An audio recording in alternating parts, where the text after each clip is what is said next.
At its core, a network serves to route packets between machines on the network. Let's take a look at how packets are moved across networks. It's more complicated than it sounds at first, but quite fascinating. That's right. To even reach your screen, the packets that make up this video likely traveled across at least 4 or 5 networks, if not more. You'll learn how that works in the routing videos on BGP, a routing protocol. In this lesson, we will learn about switching and bridging. In particular, we will learn about how hosts find each other on a subnet and how subnets are interconnected. We will also learn about the difference between switches and hubs and the difference between switches and routers. And we'll talk about the scaling problems with Ethernet and mechanisms that can be used to allow it to scale better. To start, let's talk about how we would network 2 machines, each with a single interface, to each other. So host 1 and host 2 would be connected by 2 Ethernet adapters, or network interfaces, and each of these would have a LAN, or physical, or MAC address. Now, a host that wants to send a datagram to another host can simply send that datagram via its Ethernet adapter with the destination MAC address of the other host that it wants to receive the frame. Frames can also be sent to a broadcast destination MAC address, which would mean that the datagram would be sent to every host that it was connected to on the local area network. Now, of course, typically what happens is a host knows a DNS name or an IP address of another host, but it may not know the hardware or MAC address of the adapter on the host that it wants to send its datagram to. So we need to provide a way for a host to learn the MAC address of another host. The solution to this is a protocol called ARP, or the Address Resolution Protocol. In ARP, a host queries with an IP address, broadcasting that query to every other node on the network. That query will be of a form, who has a particular IP address, such as 130.207.160.47, and the particular host who has that IP address on the LAN will respond with the appropriate MAC address. So the ARP query is a broadcast that goes to every host on the LAN from the host that wants the answer to the query, and the response is a unicast response with the MAC address as the answer that's returned to the host that issued the query. When the host that issues the query receives a reply, it starts to build what's called an ARP table. Its ARP table then maps each IP address on the local area network to the corresponding MAC address. Now, instead of broadcasting an ARP query to discover the MAC address corresponding with this IP address, the host can simply consult its local ARP table. Let's now take a look at what the host does with this information. When the host wants to send a packet to the destination with a particular IP address, it takes that IP packet and encapsulates it in an Ethernet frame with the corresponding destination MAC address. Essentially, it puts that IP packet inside of an Ethernet frame. So before it sends the IP packet with that destination IP address, it first puts the packet inside a larger Ethernet frame with its own source MAC address and the destination MAC address from its local ARP table. So let's consider what we learned about ARP. So what are the formats of the queries and responses in ARP? Is the query a broadcast where a host is asking about an IP address and the response is a unicast with a MAC address? Is the query a unicast message asking about an IP address and the response is broadcast with a MAC address? Or is the query a broadcast asking about a particular MAC address where the response is a unicast with the response of a particular IP address?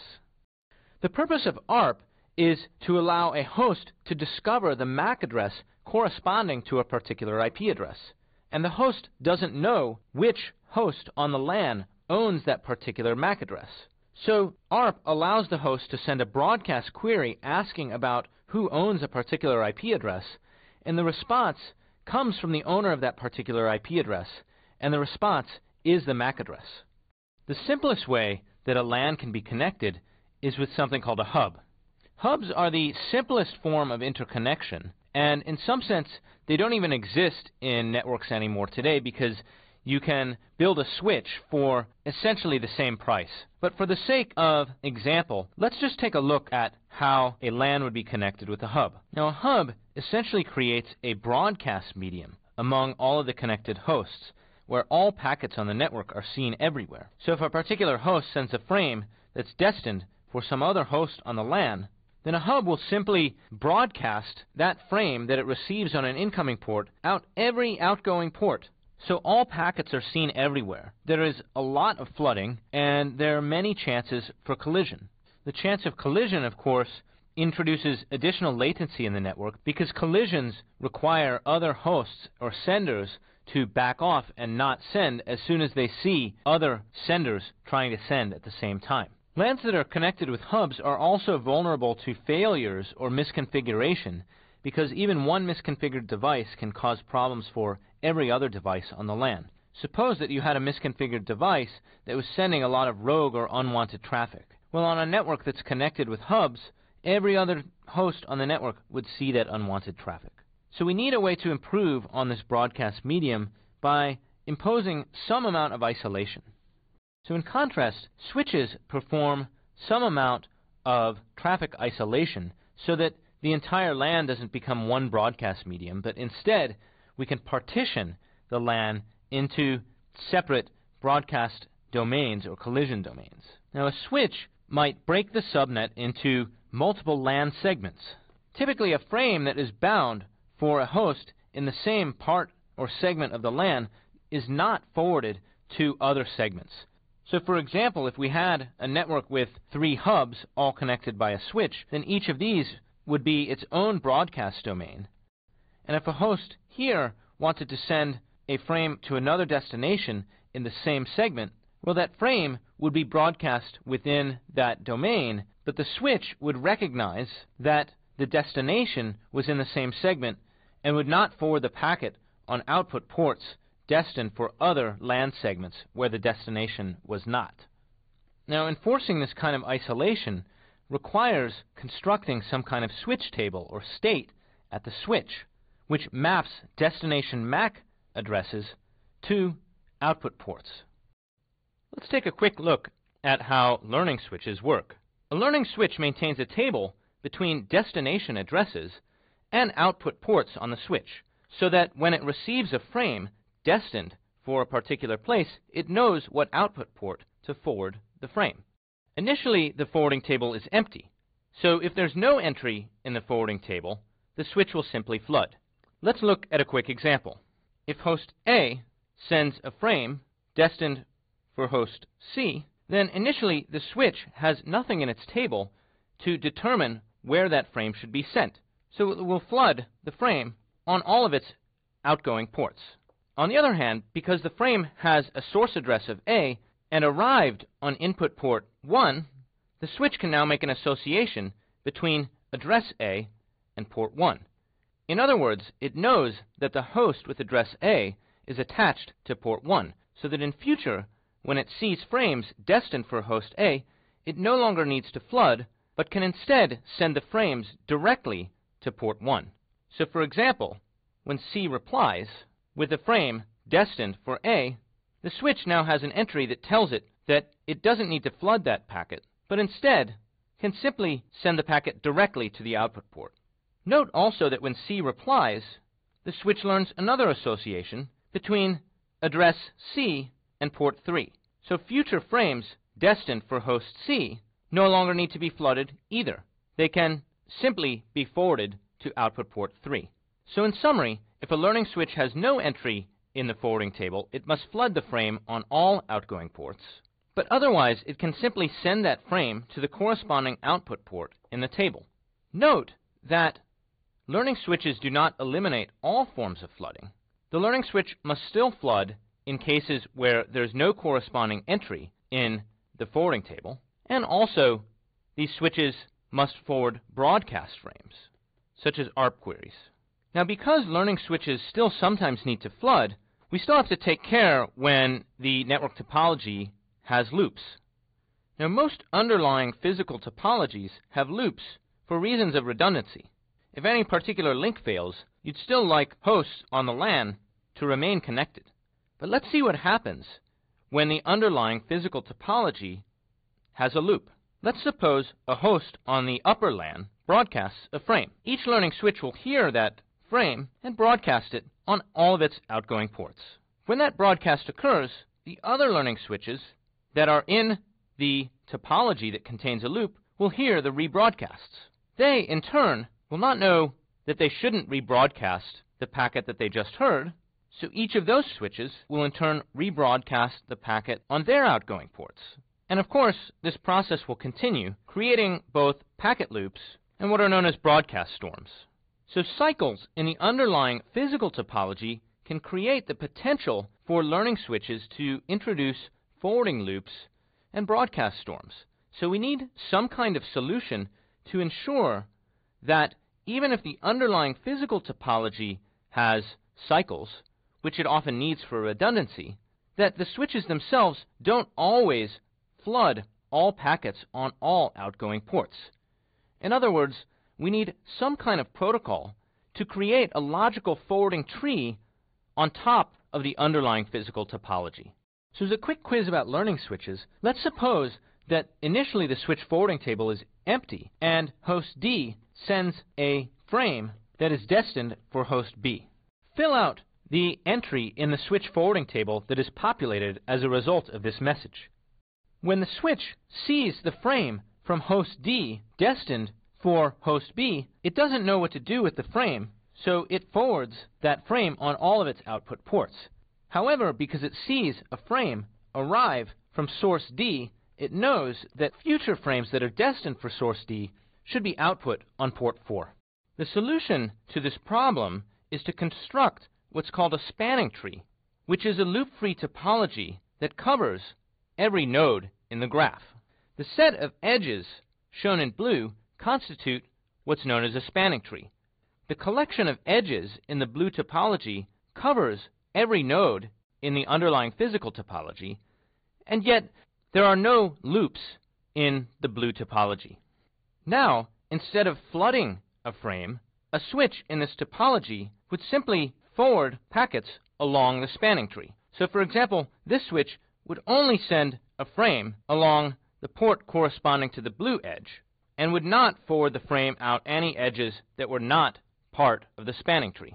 Other switches that received the frame would flood in the same fashion, along all edges that were part of the spanning tree, while omitting edges that were not members of the spanning tree. Let's take a look at how to construct a spanning tree. First, the collection of switches must elect a root, since every tree must have a root. Typically, this is the switch with the smallest ID. In this case, the switch at the top of the topology is the root.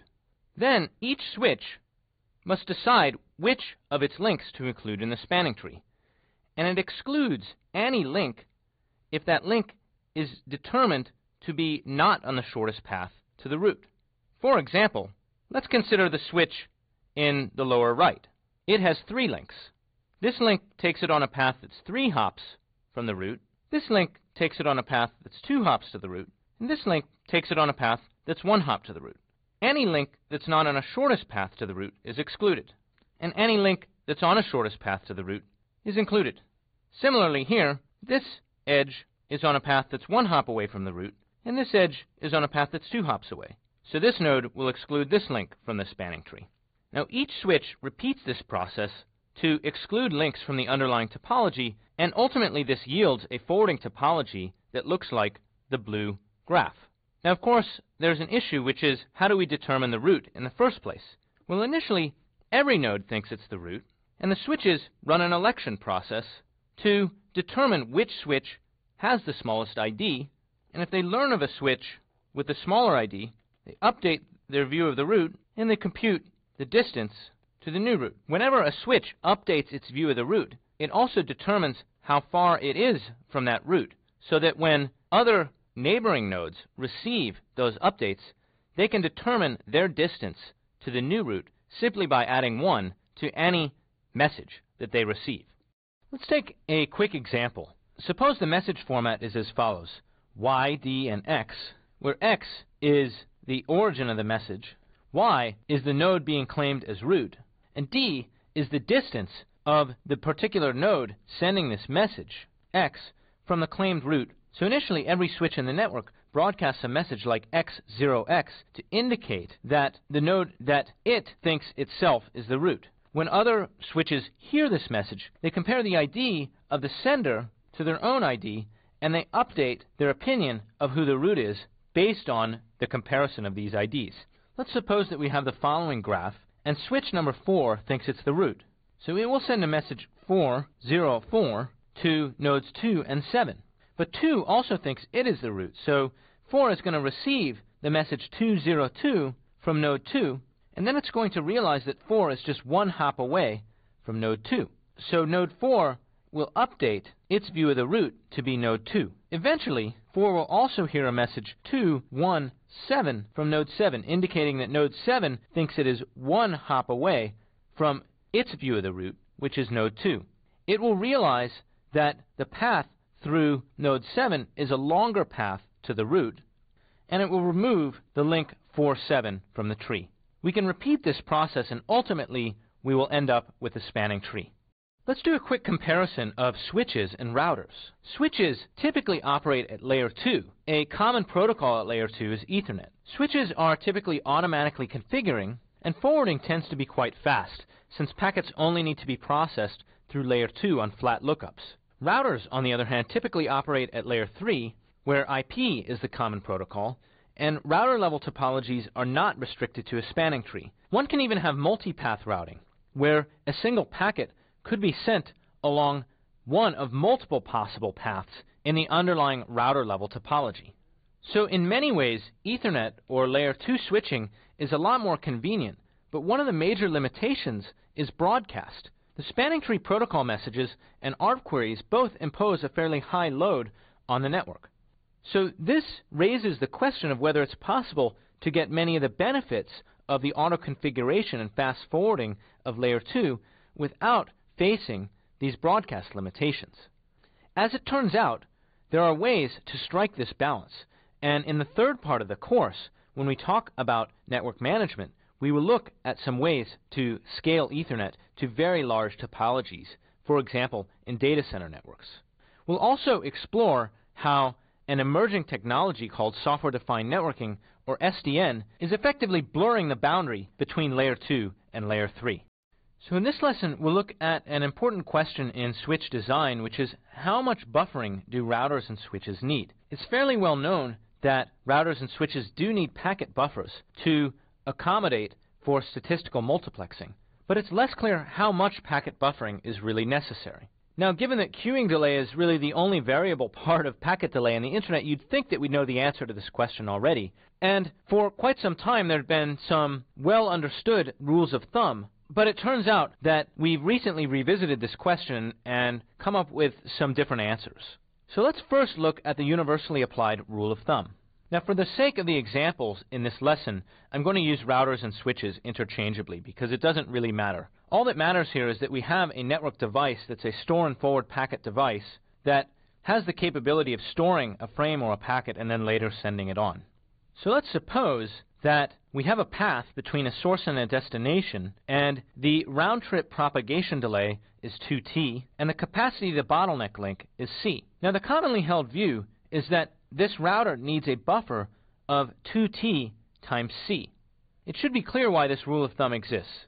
C is the capacity of the bottleneck link in, say, bits per second, and t is a time of units second. So this works out to bits, and the meaning of this quantity is simply the number of bits that could be outstanding along this path at any given time. It effectively represents the maximum amount of outstanding data that could be on this path between the source and destination at any time. Now, this rule of thumb guideline was mandated in many backbone and edge routers for many years. It appears in RFCs and IETF architectural guidelines, and it has major consequences for router design simply because this can be a lot of router memory, and memory can be expensive. The other thing, of course, is that the bigger these buffers, not only the bigger the cost, but also the bigger the queuing delay that could exist at any given router. And hence, the more delay that interactive traffic may experience, and the more delay that feedback about congestion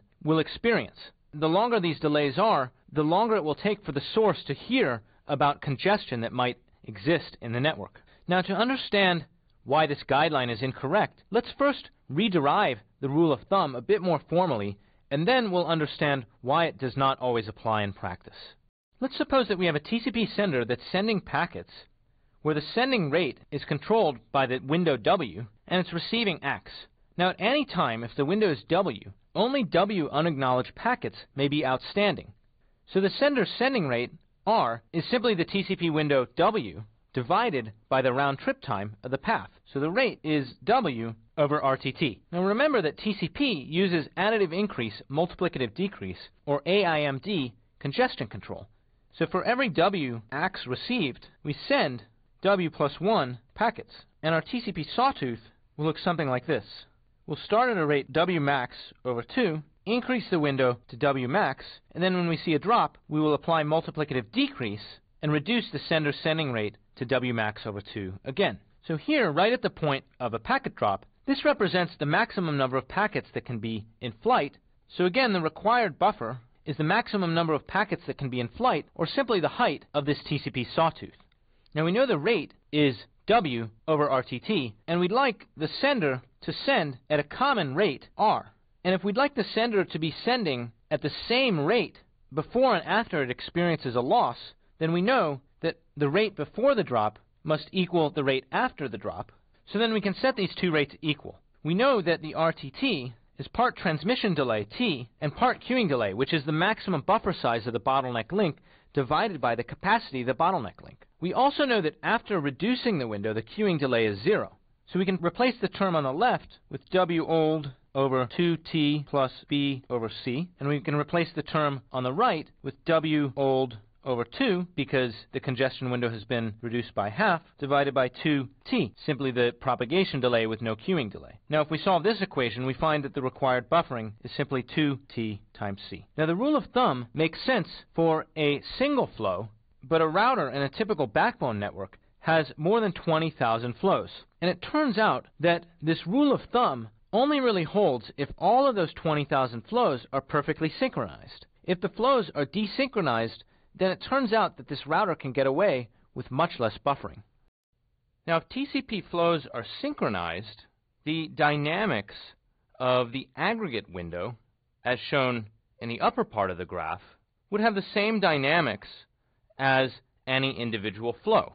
The quantities on the y-axis here would simply be different. Specifically, the number of packets occupying the buffer would be the sum of all of the TCP flows windows rather than the window of any individual flow. Now, if there are only a small number of flows in the network, then these flows may tend to stay synchronized, and the aggregate dynamics might mimic the dynamics of any single flow, as shown. But as the network supports an increasingly large number of flows, these individual TCP flows become desynchronized. So instead of all of the flows lining up with the sawtooth as shown in the bottom part, individual flows might see peaks at different times. As a result, instead of seeing a huge sawtooth that's the sum of a bunch of synchronized flows, the aggregate instead might look quite a bit more smooth as a result of the individual flows being desynchronized. And we can represent this sum, which is the buffer occupancy, as a random variable. At any given time, it's going to take a particular range of values. The range of values that this buffer occupancy takes can actually be analyzed in terms of the central limit theorem.